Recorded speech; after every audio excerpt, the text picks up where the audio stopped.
Hello everyone. एक बार फिर से आप सभी का स्वागत है आपके अपने यूट्यूब चैनल इंग्लिश कोना में। हम पिछले वीडियो में डिस्कस कर रहे थे what is the meaning of hegemony.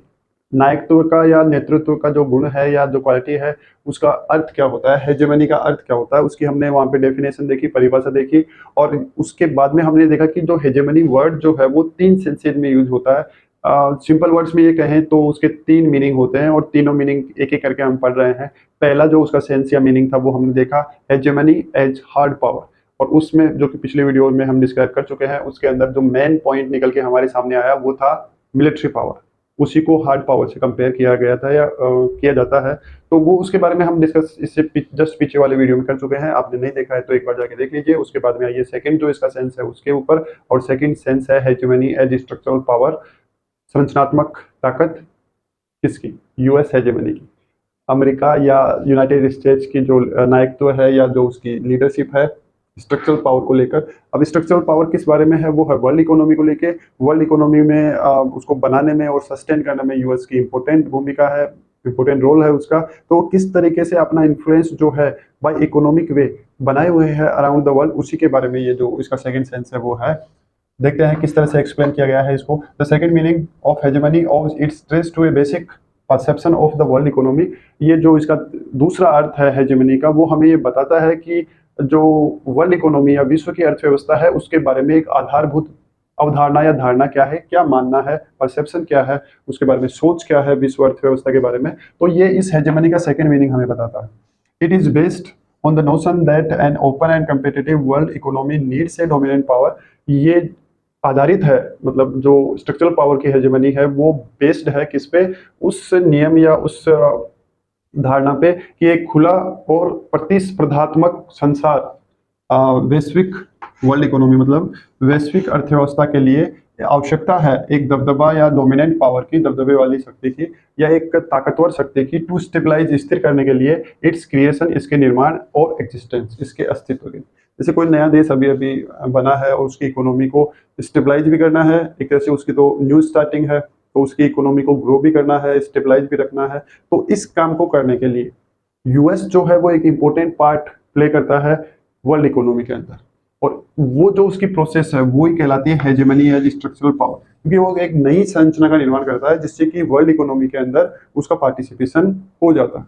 तो आप सिंपल वर्ड्स में ये समझ सकते हैं, क्योंकि ये जो यूएस है वो कैपिटलिज्म को फॉलो करता है, पूंजीवाद को फॉलो करता है। इसका मतलब इसके पास में कैपिटल जो है, पूंजी जो है, पैसे जो है वो ज़्यादा है। और इसकी जो करेंसी है डॉलर, उसकी वैल्यू भी अराउंड द वर्ल्ड बाकी करेंसी से ज़्यादा है। तो इसकी करेंसी भी बहुत इंपॉर्टेंट रोल प्ले करती है वर्ल्ड इकोनॉमी में। और इसका ये जो स्ट्रक्चरल पावर है हेजेमनी का, वो भी एक इंपॉर्टेंट रोल वर्ल्ड इकोनॉमी को स्टेबलाइज करने में और उसको सस्टेन करने में या उसको मेंटेन करने में इंपॉर्टेंट रोल रखता है।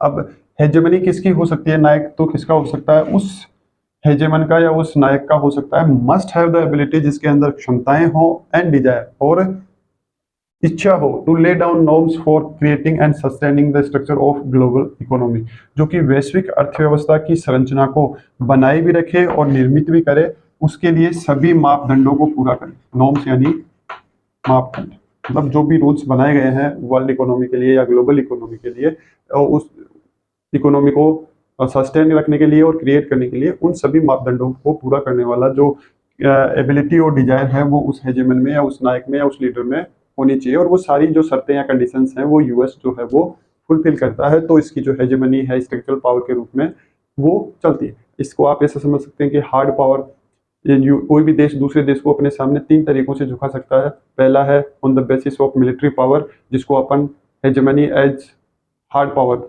पिछले वीडियोज में पढ़ चुके हैं। दूसरा जो बेसिस है जिसके आधार पर एक देश दूसरे देश को अपने सामने झुका सकता है वो है इकोनॉमिक पावर। और वो इकोनॉमिक पावर जो है वो पैसे पे डिपेंड है, करेंसी पे डिपेंड है, और उसको कहते हैं अपन hegemony as structure power.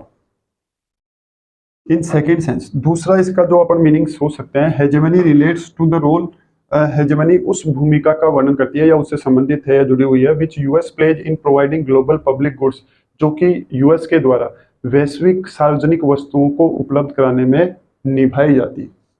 Public goods क्या है? Public goods are those goods whose availability is open to all for consumption on an open and equitable basis. Public goods जो हैं, सार्वजनिक वस्तुएं, वो वस्तुएं हैं जिनकी उपलब्धता, अवेलेबिलिटी का मतलब होता है उपलब्धता, इज ओपन, खुली है, टू ऑल, सबके लिए, फॉर कंजप्शन, उपभोग करने के लिए, उपयोग करने के लिए, on an open and equitable basis, एक खुले और समान आधार या समान एक आप उसको कह सकते हैं कि प्लेटफॉर्म पे उसकी उपलब्धता जो है वो हो जाती है पब्लिक गुड्स की। तो बस जो चीज़ें हैं पब्लिक गुड्स, उन चीज़ों को कहा जाता है जो समान रूप से और आसानी से, मतलब ओपनली सभी को उपयोग करने के लिए उपलब्ध हो जाती है। Roads and fresh air are the example of such goods. ताज़ा हवा और सड़कें, हॉस्पिटल्स, ये कुछ वाटर जो है वो, ये कुछ ऐसे पब्लिक गुड्स हैं जो हर किसी को समान रूप से और खुले रूप से ओपनली प्रोवाइड किए जा सकते हैं। और इसमें जो है वो यूएस जो है वो अपना रोल बिल्कुल डोमिनेटली प्ले करता है। तो इसकी जो हेजेमनी है वो वहाँ भी काम करती है। अब इसमें और क्या इंफॉर्मेशन बच गई देखते हैं अभी। द इकोनॉमिक परपोंड्रेंस, इसको कहते हैं प्रधानता या प्रमुखता, आर्थिक प्रधानता of the US, United states की, इज इनसेपरेबल, वो अटूट है, अविभाज्य है। इनसेपरेबल का मतलब होता है अविभाज्य, जिसको अलग नहीं किया जा सकता है। फ्रॉम इट्स स्ट्रक्चरल पावर, अपनी संरचनात्मक ताकत से वो अविभाज्य है, इनसेपरेबल है। Which is the power to shape the global economy, जो कि एक ऐसी ताकत है जो वैश्विक अर्थव्यवस्था को आकार देती है या उसका संरचना या उसकी आकृति बनाती है, शेप बनाती है ग्लोबल इकोनॉमी की। इसका दूसरा जो एग्जांपल है कि वो किस तरह से डोमिनेट किए हुए है वर्ल्ड इकोनॉमी को यूएस, वो है the degree of MBA, masters in business administration. ये इसका फुल फॉर्म है एमबीए का, और इसको शॉर्ट में आप एमबीए बोलते हैं, मास्टर्स इन बिजनेस एडमिनिस्ट्रेशन को। ये डिग्री जो है वो अमेरिका जो है वो इसके अंदर, इस डिग्री के अंदर बिजनेस के अंदर किस तरह की स्किल्स होनी चाहिए, किस तरीके से स्किल्स को डेवलप किया जा सकता है, और उन स्किल्स को बिजनेस के अंदर प्रॉफिट लेने के लिए किस तरीके से इम्प्लीमेंट किया जा सकता है, वो सारी चीज़ें जो हैं, किस समय हमें क्या करना चाहिए एक बिजनेस को करते हुए, वो सारी चीज़ें इस डिग्री के थ्रू सिखाई जाती हैं। और ये जो आइडिया था यूएस का एमबीए की डिग्री को लेके, वो बहुत ही यूनिक आइडिया है, जिसके लिए वो जो उसकी हेजेमनी थी, यूएस हेजेमनी जो थी एज ए स्ट्रक्चरल पावर, उसको स्ट्रॉन्ग बनाने में इस डिग्री का भी बहुत ज़्यादा इंपॉर्टेंट रोल है, क्योंकि इसके थ्रू वो अराउंड द वर्ल्ड स्टूडेंट्स को ये डिग्री देता है और नए ऐसे लोगों को तैयार करता है या स्किल्ड करता है जो बिजनेस को ऊपर की तरफ, अपवार्ड्स ले जा सके। तो ये था हमारा hegemony as structural power US का। आप इसको सीधे रूप में ऐसे समझ सकते हैं कि यूएस का एक दबदबा बना हुआ है, डोमिनेंस बना हुआ है वर्ल्ड इकोनॉमी में on the basis of its powerful currency and powerful ideas about business. तो ये इसको स्ट्रक्चरल पावर इसलिए कहा जाता है क्योंकि ये वर्ल्ड इकोनॉमी को क्रिएट भी करती है, सस्टेन भी करती है, और उसको अपलिफ्ट करने के लिए भी अपना जो रोल है वो प्ले करती है। आज के वीडियो में बस इतना ही, मिलते हैं नेक्स्ट वीडियो में। Till then good night, take care, see you soon in the next video, bye bye.